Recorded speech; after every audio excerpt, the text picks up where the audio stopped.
Hello friends, my name is Aditi Yadav. तो हम कर रहे हैं अपना चैप्टर स्ट्रक्चर ऑफ एटम, जिसमें हमने लास्ट लेक्चर में देखा था, हमने एनर्जी फाइंड आउट की थी इन टर्म्स ऑफ जूल पर atom, electron volt per atom and kilo calorie पर मोल। राइट, आई होप आपने वो लेक्चर देख लिया होगा।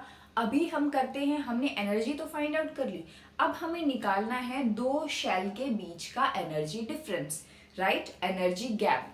तो देखो निकालते हैं energy difference between two energy levels. Right, देखो ये है हमारा N1 शेल, एनर्जी शेल है हमारा N1, ये है हमारा N2 shell number. Right, N1 shell की एनर्जी है E1, N2 शेल की एनर्जी है हमारी E2। तो दोनों के बीच का एनर्जी डिफरेंस क्या हो जाएगा? Delta E equals to E2 minus E1। जब आप किसी का भी एनर्जी डिफरेंस निकालते हो तो आप क्या करते हो? बड़े में से छोटे वाले को माइनस कर देते हो, जिसकी ज्यादा एनर्जी उसमें से कम वाले की एनर्जी माइनस कर देते हो, तो हमारे पास एनर्जी का गैप आ जाएगा। राइट, जैसे हमें अगर डिफरेंस निकालना है 2 एंड 10 का, तो आप क्या करोगे? 2 माइनस 10 तो नहीं करोगे, ऑब्वियसली आप 10 माइनस 2 करोगे, जो ज्यादा है उसमें से छोटे वाले को सब्ट्रैक्ट करोगे। राइट, सिमिलरली जैसे हमने देखा था अपने 2 लेक्चर्स पहले, हमने देखा था कि जब हमारा शेल N1 पे है, अगर हमें उसे एक्साइट करना है, उसे N2 शेल में पहुंचाना है, तो हमें इसे कुछ एनर्जी देनी पड़ेगी, यानी ये कुछ एनर्जी अब्जॉर्ब करेगा, क्योंकि N2 शेल नंबर की जो एनर्जी है वो N1 से ज्यादा है, तभी तो उसे अपग्रेड होने के लिए ज्यादा एनर्जी की रिक्वायरमेंट है। ठीक है, सिमिलरली हमने पढ़ा था कि जब वो N2 शेल यानी कि हायर शेल नंबर से लोअर शेल नंबर पे आएगा, तो वो अपनी एनर्जी कुछ रिलीज कर देगा, क्योंकि उसे इतनी ज्यादा एनर्जी की रिक्वायरमेंट नहीं है, लोअर शेल नंबर पे कम एनर्जी है, तो वो इतनी ज्यादा एनर्जी लेके हायर शेल नंबर से इलेक्ट्रॉन लोअर शेल नंबर पे इतनी ज्यादा एनर्जी लेके नहीं आ सकता, क्योंकि उसे उस शेल नंबर की एनर्जी को मैच करना पड़ेगा। राइट, तो देखो डेल्टा E क्या होगा? E2 minus E1। राइट, अब हमने लास्ट लेक्चर में फॉर्मूला देखे थे, जो हमने डिराइव किया था, हमने ये, इसके बाद हमने देखा था हमारी एनर्जी, अगर मैं इलेक्ट्रॉन वोल्ट पर एटम की बात करूं तो हमारी एनर्जी आ रही थी इलेक्ट्रॉन की, ये जो सब हम पढ़ रहे हैं ये hydrogen and hydrogen like species के लिए ही पढ़ रहे हैं। राइट, तो हमारी एनर्जी आई थी -13.6 जेड स्क्वायर, जहां जेड एटॉमिक नंबर है, अपॉन एन स्क्वायर, एन क्या है हमारा? Shell number, electron volt per atom में। ठीक है, अब हमारे पास दो एनर्जी लेवल्स हैं, E1 energy, N1 energy level है, N2 जिसकी N1 की एनर्जी है E1, N2 की एनर्जी है बच्चे E2। राइट, तो क्या मैं E1 एनर्जी को लिख सकती हूँ -13.6 जेड स्क्वायर अपॉन N1 का स्क्वायर, क्योंकि यहाँ एटम तो सेम है, लेकिन डिफर क्या कर रहा है? सिर्फ हमारा एनर्जी लेवल्स डिफर कर रहे हैं, शेल नंबर डिफर कर रहे हैं। राइट, ठीक है, तो देखो -13.6 जेड स्क्वायर अपॉन N1 का square electron volt per atom. ये माइनस मैंने बताया था आपको, ये माइनस क्यों आता है? क्योंकि ये माइनस शो करता है कि इलेक्ट्रॉन कितना ज्यादा टाइटली बाउंड है हमारे न्यूक्लियस से। ये इलेक्ट्रॉन की माइनस साइन इलेक्ट्रॉन की अट्रैक्शन को बताता है कि वो कितना न्यूक्लियस की टुवर्ड्स अट्रैक्टिव है। जितना ज्यादा नेगेटिव साइन, उतना ही ज्यादा हमारा इलेक्ट्रॉन हाईली स्टेबल है, यानी कि जब मैं इस इलेक्ट्रॉन को निकालूंगी, एक्साइट कराऊंगी, तो मुझे उतना ही ज्यादा अमाउंट ऑफ एनर्जी उसे देना पड़ेगा। राइट, तो समझ में आ गया नेगेटिव साइन क्यों है? यानी कि वो स्टेबिलिटी ऑफ इलेक्ट्रॉन को बता रहा है कि इलेक्ट्रॉन अपने एटम में स्टेबल है। राइट, देखो जैसे E1 लिखा वैसे ही बच्चे हम E2 लिख सकते हैं। हाँ, लिख सकते हैं -13.6, क्योंकि 13.6 तो कांस्टेंट है, जेड स्क्वायर, क्योंकि हम एक ही एटम की बात कर रहे हैं। एक एटम का मतलब अगर मैंने हाइड्रोजन एटम लिया है, तो यहाँ ऐसा तो है नहीं कि सिर्फ एक ही हाइड्रोजन एटम होगा, बहुत सारे हाइड्रोजन एटम्स होंगे। राइट, तो मैं सिर्फ हाइड्रोजन एटम की बात कर रही हूँ यहाँ पे, तो मैं Z square divided by N2 का स्क्वायर, उसका shell number 2। Right, electron volt per atom. अब हमने पढ़ा है एनर्जी गैप क्या होता है। एनर्जी गैप होता है delta E equals to E2 minus E1। Right, तो देखो डेल्टा E, E2 की वैल्यू पुट करो, E2 क्या है? -13.6 z² अपॉन n2², राइट। तो मैंने पुट कर दिया -13.6 z² अपॉन n2²। अब E2 माइनस E1 है, माइनस यहाँ लिखा। अब E1 की वैल्यू क्या है, -13.6 z² अपॉन n1²। अब E1 की वैल्यू भी लिख दी मैंने। ये वाला माइनस तो E2 माइनस E1 वाला माइनस है ये, लेकिन ये वाला जो माइनस है ये E1 की वैल्यू है, -13.6। ओके, तो ये वैल्यू पुट कर दी। अब ये माइनस माइनस मिलके क्या हो जाएंगे, प्लस हो जाएंगे। माइनस माइनस प्लस होता है, राइट, ये प्लस हो जाएंगे। तो इसको ये लिखा है -13.6 z² upon n2² plus 13.6 z² upon n1²। ये प्लस है, ये माइनस है। क्या मैं ऐसे लिख सकती हूँ कि इस 13.6 को आगे ले जाऊं, इस वाली वैल्यू को, कंप्लीट वैल्यू को, और ये वाली मेरी माइनस वाली पीछे आ जाए? हाँ, हो सकती है, for the better expression, right. तो मैं इसको आगे ले गई। 13.6 z² अपॉन n1², ये वाली वैल्यू कंप्लीट, ये वाली जो वैल्यू है मेरी, ये पूरी उठ के मेरी यहाँ चली गई, ठीक है। माइनस 13.6 ये n2 z² divided by n2²। ये वाला माइनस किसका है, ये इस वाले 13.6 का है, इसकी, ठीक है। अब 13.6 और z² क्या है बच्चे, मेरा कॉमन है, दोनों में कोई डिफरेंस नहीं है। तो मैं लिख सकती हूँ delta E equals to 13.6 z²। Differ क्या कर रहा है, shell number, energy levels, shell number differ कर रहे हैं, ठीक है। तो 1 upon n1² minus 1 upon n2²। Electron volt per atom में आई थी हमारी एनर्जी, ठीक है। और ये वैलिड है हमारे सिर्फ और सिर्फ hydrogen and hydrogen like species के लिए। अब आपको क्वेश्चन कैसे दे देगा, क्वेश्चन दे देगा, मान लो आपको बोला गया है कि हाइड्रोजन एटम में ही मैं बात कर लेती हूँ। हाइड्रोजन एटम में बोला गया है कि आपको n1 शेल नंबर की जगह पे मान लो दे दिया 3, एनर्जी लेवल जो है n1 जो है वो दे दिया 3 और n2 जो है वो दे दिया आपको 5, ठीक है। तो आप क्या करोगे, n1 की जगह पे 3 रखोगे, n2 की जगह पे 5 रखोगे।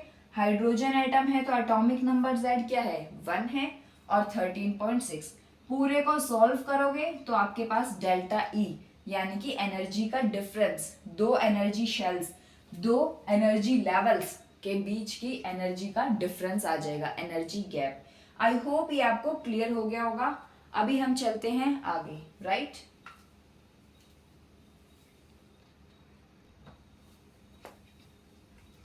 देखो, अभी हमने देखा था एनर्जी डिफरेंस का फॉर्मूला, ठीक है। अब देखते हैं हम इनकी एनर्जी क्या होती है। देखो, हमने लिया है, ये है हमारा shell n1, shell n2, shell n3, shell number n4, और ये ले लिया हमने अप टू इनफाइनाइट, राइट। तो n1 की एनर्जी को लिख दिया हमने E1, n2 की energy E2, similarly E3, E4 and n infinite की एनर्जी E इनफाइनाइट। अब हमें बस एक ही फॉर्मूला को पकड़ के रखना है, एनर्जी का फॉर्मूला जो हमने निकाला था इलेक्ट्रॉन वोल्ट पर एटम की टर्म्स में, -13.6 z² अपॉन n²। अब मैं n1 के लिए निकाल रही हूं तो मैं लिख दूंगी n1²। तो यानी कि शेल नंबर 1 की एनर्जी क्या होगी, ये है हमारा -13.6 z² अपॉन n1 की वैल्यू 1। अब मैं ले रही हूँ केस ऑफ हाइड्रोजन, राइट। तो z की जगह क्या रखूंगी मैं, 1 एटॉमिक नंबर, राइट। तो ये क्या हो जाएगा मेरे पास, ये हो जाएगा मेरे पास -13.6।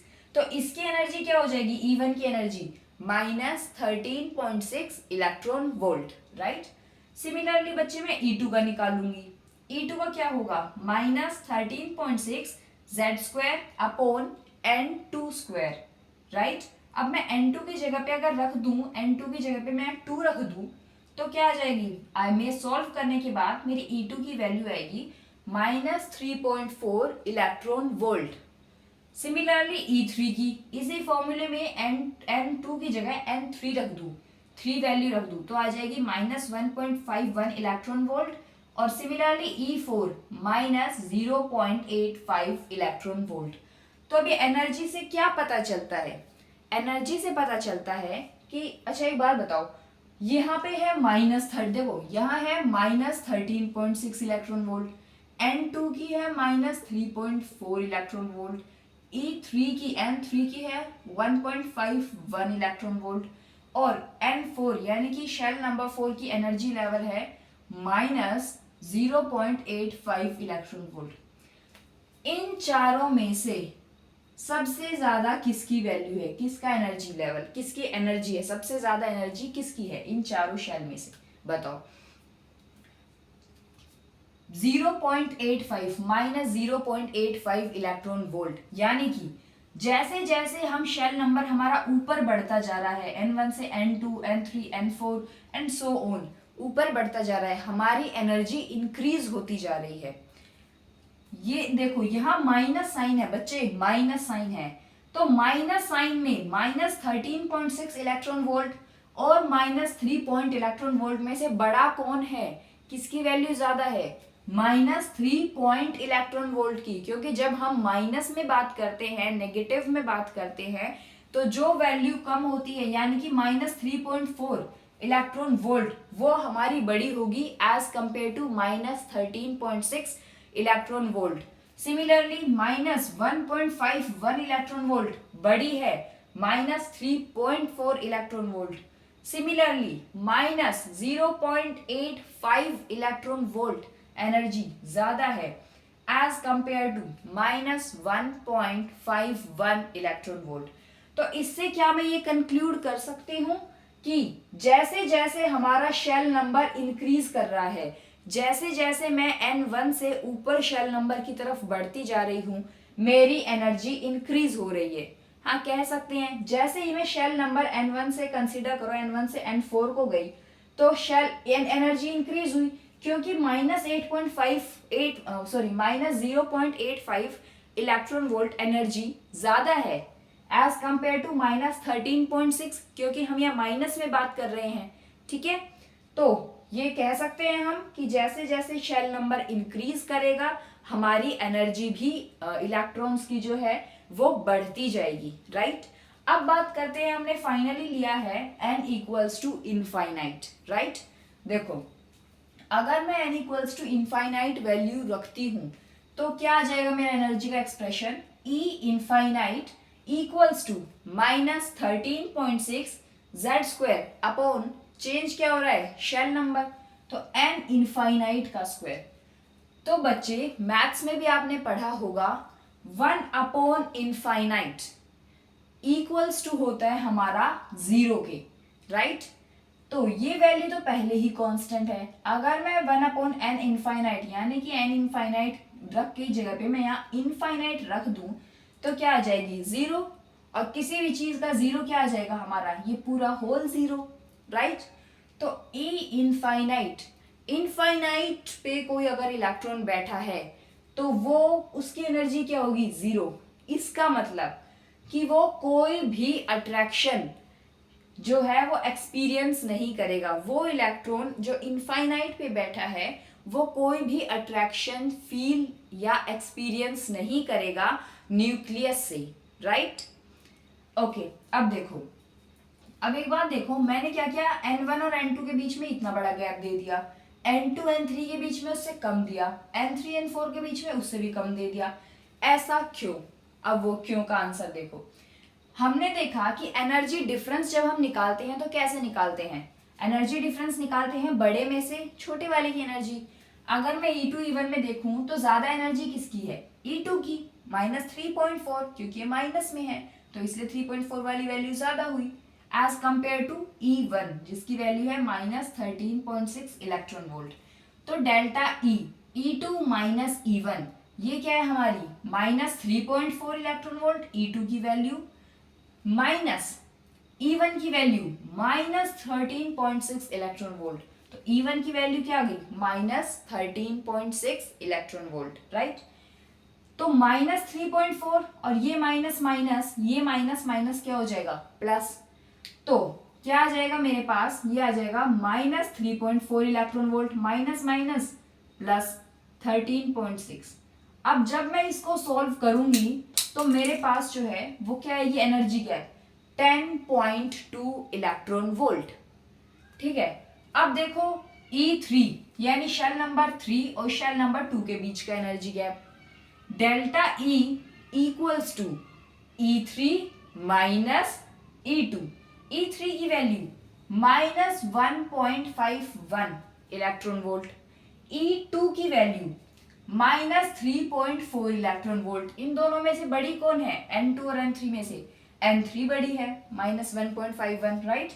तो मैंने रख दिया E3 की वैल्यू माइनस 1.51 माइनस ये वाला माइनस आया यहाँ, E2 की वैल्यू माइनस 3.4 इलेक्ट्रॉन वोल्ट। तो यहाँ लिख दिया मैंने माइनस 3.4। जब मैं इसको सॉल्व करूंगी कैसे, ये आ जाएगा माइनस 1.51 माइनस माइनस, ये दोनों माइनस मिलके हो जाएंगे प्लस 3.4। अब 3.4 में से 1.51 को माइनस कर दूं तो मेरे पास आंसर क्या आएगा? 1.89 इलेक्ट्रॉन वोल्ट। क्या इन दोनों को देख के आप कुछ कंक्लूड कर पा रहे हो? बताओ, इन दोनों को देख के आप क्या कंक्लूड कर पा रहे हो कि जब मैं E2 और E1 शेल नंबर हमारा 2 और शेल नंबर 1 के एनर्जी गैप की बात करूं तो ये आता है 10.2 इलेक्ट्रॉन वोल्ट, ठीक है। लेकिन जब मैं बात करूं शेल नंबर 3 और शेल नंबर 2 के एनर्जी गैप की तो मेरा एनर्जी डिफरेंस आ रहा है 1.89 इलेक्ट्रॉन वोल्ट। तो हम अगर E1, E2 और E3 को ड्रॉ करेंगे तो कैसे बताएंगे? देखो, ये है मेरा N1 जिसका ये हो गया एनर्जी हो गई हमारी E1। अब N1 और N2 के बीच का डिफरेंस क्या है हमारा? 10.2 इलेक्ट्रॉन वोल्ट। और N2 और N3 के बीच का डिफरेंस क्या है? 1.89 इलेक्ट्रॉन वोल्ट। बड़ा कौन है दोनों डिफरेंस में से? ये बड़ा है और बहुत बड़ा है। तो N1 और N2 को मैं ऐसे लिख सकती हूँ इतना गैप देके, लेकिन क्या N2 और N3 को भी मैं इतना गैप दे सकती हूँ? नहीं दे सकती, क्योंकि इनके बीच का एनर्जी गैप तो कम है, राइट। N3 यानी E3 और E2 के बीच का एनर्जी गैप तो कम है, 1.89 है, और E2 और E1 के बीच का 10.2 है। तो N3 को मैं लिखूंगी बच्चे ऐसे, ये है मेरा N3, राइट। सिमिलरली जब मैं निकालूंगी शेल नंबर 3 और शेल नंबर 4 का एनर्जी डिफरेंस तो वो इससे भी कम आएगा, तो मैं उसको और भी कम डिस्टेंस देके लिखूंगी, n equals to 4, E equals to 4 energy. तो इसी तरह से यही ऐसे नहीं होता, आप क्या करते हो N1 सेम डिस्टेंस पे N2, सेम पे N3, सेम पे N4, ये गलत है आपका, क्योंकि इनके बीच में जो एनर्जी डिफरेंस होता है वो डिफरेंट होता है। E2 E1 के बीच में एनर्जी डिफरेंस ज्यादा है, E3 E2 के बीच में कम है। तो मैं कंक्लूड कर सकती हूँ कि जैसे जैसे शेल नंबर इंक्रीज करेगा एनर्जी डिफरेंस डिक्रीज करेगा। याद रखिए मैं बोल रही हूं एनर्जी डिफरेंस, यहां पढ़ा जैसे शेल नंबर इंक्रीज किया एनर्जी इंक्रीज की, लेकिन एनर्जी डिफरेंस डिक्रीज किया। शेल नंबर इंक्रीज करेगा, देखो मैं लिख देती हूँ फाइनली, ये हो गया हमारे लिए यहां शेल नंबर, हमारा ये नंबर लिखा मैंने, ये इंक्रीज का साइन है ऊपर, ये जो साइन ये है हमारा इंक्रीज लिखा है मैंने, राइट। शेल नंबर इंक्रीज तो क्या होगा मेरा? एनर्जी इंक्रीज करेगी। शेल नंबर जब मेरा इंक्रीज करेगा तो एनर्जी इंक्रीज करेगी, लेकिन बच्चे एनर्जी डिफरेंस जो है मेरा वो डिक्रीज करेगा। एनर्जी डिफरेंस बोल दो या एनर्जी गैप बोल दो, वो मेरा डिक्रीज करेगा, ठीक है। तभी हम इस तरह से बनाते हैं, एक कांस्टेंट डिस्टेंस लेके नहीं चलते हैं। आई होप ये आपको क्लियर हो गया होगा, राइट।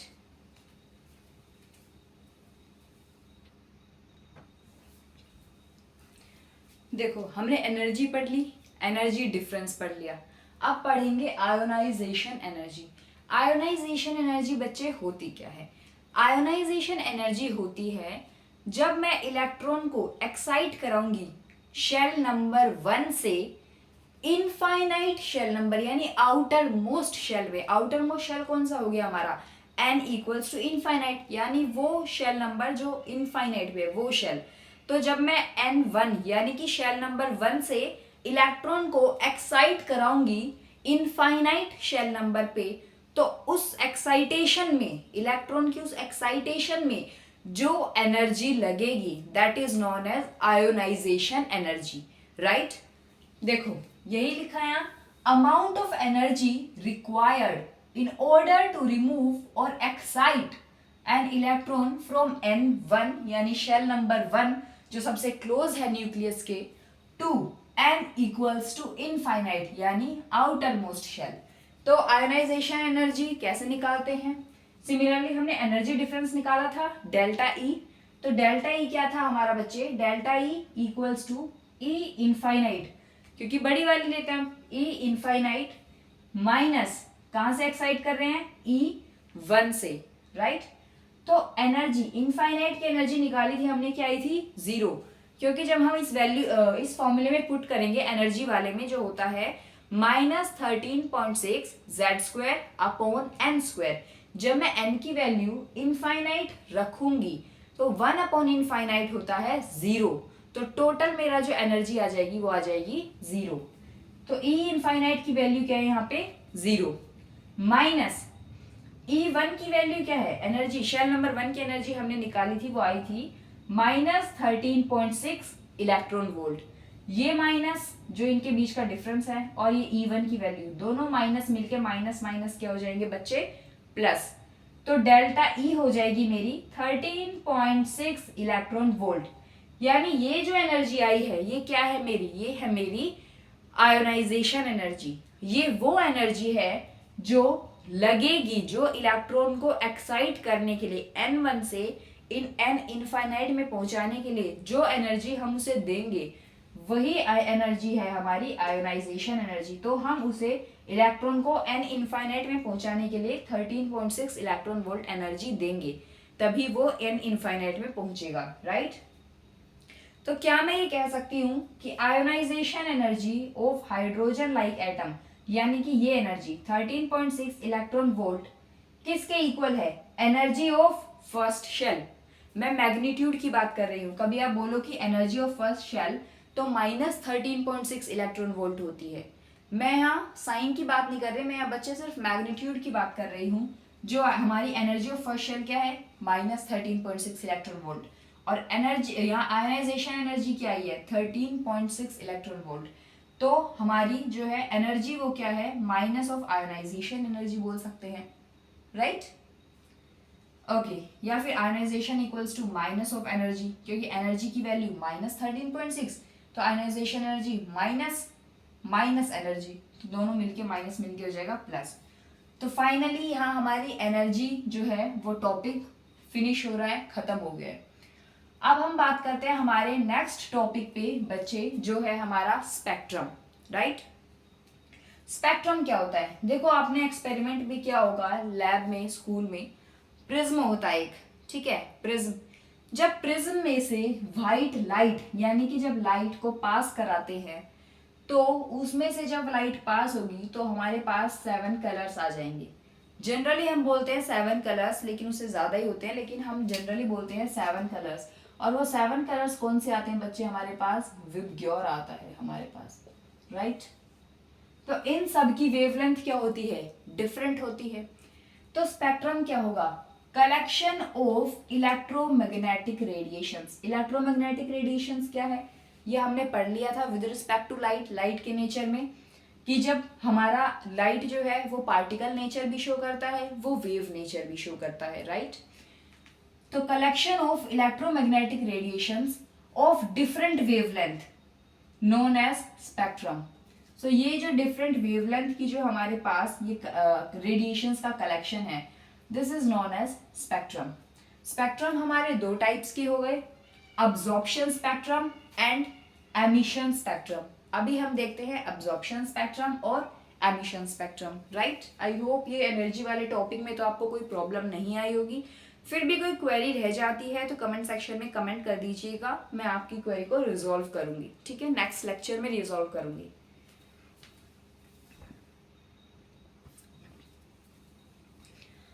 देखो स्पेक्ट्रम हमने पढ़ लिया था कि जब प्रिज्म से व्हाइट लाइट पास होगी तो हमारे पास डिफरेंट रेडिएशंस मिलेंगी, डिफरेंट कलर की डिफरेंट रेडिएशंस मिलेंगी।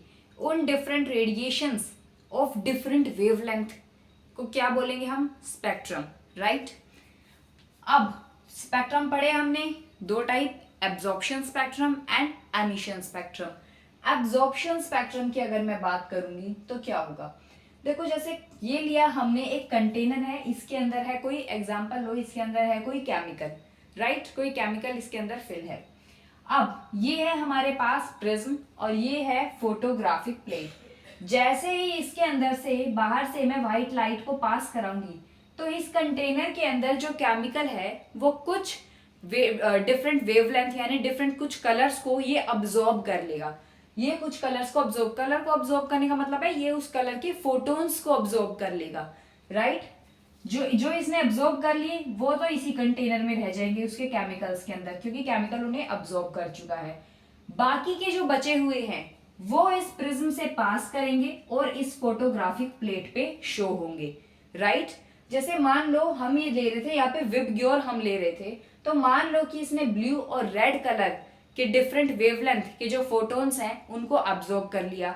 तो विबग्योर यानी 7 कलर्स, उसमें से 2 को इसने अब्सॉर्ब कर लिया। तो फोटोग्राफिक प्लेट पे क्या आएंगे? हमारे बचे हुए 5 कलर, 5 डिफरेंट वेवलेंथ के जो कलर है, डिफरेंट फोटोन्स हैं, वो इस फोटोग्राफिक प्लेट पे शो होंगे, राइट। अब देखो हमारे पास दो टाइप के हैं, absorption spectrum, emission spectrum. Absorption spectrum क्या होता है? ब्लैक लाइंस ऑब्जर्व होती हैं कलर्ड प्लेट पे। जैसे हमारे पास ये प्लेट है, वैसे मेरे पास एक ही कलर का मार्कर था इसीलिए मैंने लिखा, बनाया इस पे। जैसे हमारे पास एक कलर्ड प्लेट है, रेड वाली प्लेट ली मैंने, ये कलर्ड प्लेट है, इस पर ब्लैक लाइंस ऑब्जर्व हो रही हैं। तो ये ब्लैक लाइंस क्या शो कर रही हैं? ये ब्लैक लाइंस शो कर रही हैं कि इस डिफरेंट ये जो वेवलेंथ के फोटोन्स इस केमिकल में, इस कंटेनर में इस केमिकल ने अब्सॉर्ब किए हैं, वो शो नहीं होंगे फोटोग्राफिक प्लेट पे। तो वही फोटोन्स की जगह पे क्या आ जाएगा? यहाँ पे ब्लैक लाइंस ऑब्जर्व होंगी, राइट। एमिशन स्पेक्ट्रम में क्या है कि कलर्ड ब्लैक प्लेट पे कलर्ड लाइंस ऑब्जर्व होंगी। एमिशन स्पेक्ट्रम कब बनता है? इलेक्ट्रॉन के केस में लेते हैं, हम शेल के केस में बात कर रहे हैं। जब हमारा इलेक्ट्रॉन हायर एनर्जी शेल से लोअर एनर्जी शेल पे आता है तो जो वो रेडिएशन एमिट आउट करता है, जो वो रेडिएशन जो है वो रिलीज करता है, हम बोलते हैं ना जब हायर एनर्जी शेल से इलेक्ट्रॉन लोअर एनर्जी शेल पे आता है तो उसे अमाउंट ऑफ एनर्जी, कुछ अमाउंट ऑफ एनर्जी उसे रिलीज करनी पड़ती है। और जब हमारा लोअर एनर्जी शेल से हायर एनर्जी शेल पे आता है तब उसे कुछ अमाउंट ऑफ एनर्जी हमारी अब्सॉर्ब करनी पड़ती है।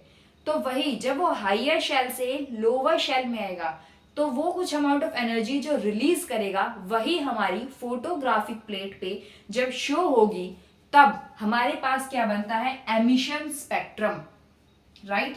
तो ब्लैक प्लेट के ऊपर ये कुछ कलर्ड लाइंस ऑब्जर्व होंगी। ये वो कलर्ड लाइंस हैं जिस फोटोन की जो एनर्जी, जो रेडिएशन में जो डिफरेंट वेवलेंथ के जो फोटोन्स एमिट हो रहे हैं, रिलीज किए जा रहे हैं, वही यहाँ पे in the form of coloured lines हमारे पास शो होंगे, राइट। तो अब्जॉर्प्शन स्पेक्ट्रम में कलर्ड प्लेट पे ब्लैक लाइंस ऑब्जर्व होंगी, एमिशन स्पेक्ट्रम में ब्लैक प्लेट पे कलर्ड लाइंस ऑब्जर्व होंगी। वाइस वर्सा, उल्टा हो गया हमारा, इसका अपोजिट हो गया ये। कॉन्टिन्यूअस स्पेक्ट्रम होता है एक हमारा, एक होता है डिसकॉन्टिन्यूअस। जैसे इसका नाम बता रहा है कॉन्टिन्यूअस, यानी कि 2 और मोर देन 2, मोर 2 लिख दिया मैंने, 2 और more than 2 colours merged and we can't differentiate between them. जैसे ये है हमारा, हम बता नहीं सकते कि कहाँ पे रेड खत्म हुआ, कहाँ से ब्लैक शुरू हुआ, कहाँ रेड खत्म हुआ, कहाँ ब्लैक शुरू हुआ। यानी कि दो से ज्यादा जो कलर हैं वो आपस में मर्ज्ड हैं, हम उनको डिफरेंशिएट नहीं कर सकते कि एक कलर कहाँ खत्म हो रहा है और दूसरा कलर कहाँ से शुरू हो रहा है, यानी कि वो एक कॉन्टिन्यूअस पैटर्न में है, राइट। अब डिसकॉन्टिन्यूअस पैटर्न में यानी कि हम दो कलर्स को इजीली डिफरेंशिएट कर सकते हैं कि उसकी डेफिनेट स्पेसिंग देख के, यानी कि वो कहाँ पे खत्म हो रहा है वो कलर, नेक्स्ट कलर कहाँ से शुरू हो रहा है। जैसे कि यहाँ हमें पता है कि रेड कलर इतने में है, ये स्पेसिंग, ब्लैक यहाँ से शुरू है। अनलाइक दिस, इसमें मर्जिंग है, इसमें पता चल रहा है कि कहाँ रेड खत्म है, कहाँ ब्लैक शुरू है, कहाँ रेड खत्म, कहाँ ब्लैक शुरू। तो दिस इज नॉन एज हमारा डिसकॉन्टिन्यूअस स्पेक्ट्रम, राइट। कॉन्टिन्यूअस में कलर्स आपस में मर्ज्ड हैं, डिसकंटिन्यूअस में एक डेफिनेट स्पेसिंग है उनके बीच में। लास्ट है हमारा लाइन स्पेक्ट्रम और बैंड स्पेक्ट्रम। लाइन स्पेक्ट्रम जैसे इसका नाम बता रहा है कि हमें ब्राइट लाइंस दिखेंगी, डिफरेंट कलर की ब्राइट लाइंस हमें ऑब्जर्व होंगी। और ये कब होता है, लाइन स्पेक्ट्रम कब बनता है, जब हमारी स्पीशीज जो है वो एटॉमिक फॉर्म में हो, यानी हाइड्रोजन H फॉर्म में है, तो हमारे पास जो है वो लाइन स्पेक्ट्रम ऑब्जर्व होगा। बैंड स्पेक्ट्रम यानी कि हमारे पास डिफरेंट डिफरेंट कलर्स के बैंड ऑब्जर्व होंगे। यहाँ लाइन ऑब्जर्व हुई थी लाइन स्पेक्ट्रम में, यहाँ बैंड्स ऑब्जर्व होंगे। और ये कब होगा, जब हमारी स्पीशी जो है वो हमारी मॉलिक्यूलर फॉर्म में होगी, यानी कि H2 होगा। यहाँ H2 फॉर्म में होगा तब बैंड स्पेक्ट्रम आएगा। जब हाइड्रोजन सिर्फ H फॉर्म में है तो लाइन स्पेक्ट्रम आएगा। राइट, ये सिर्फ हाइड्रोजन नहीं, hydrogen and hydrogen like species की बात कर रही हूँ मैं। तो आई होप ये आपको सबको क्लियर हो गया होगा स्पेक्ट्रम के रिगार्डिंग में।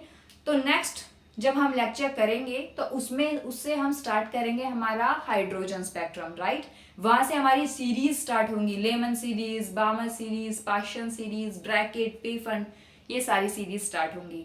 तो अभी हम अपने लेक्चर को करते हैं वाइंड अप। एक बार आप देख लीजिए कोई क्वेरी हो तो, and then thank you for watching my lecture.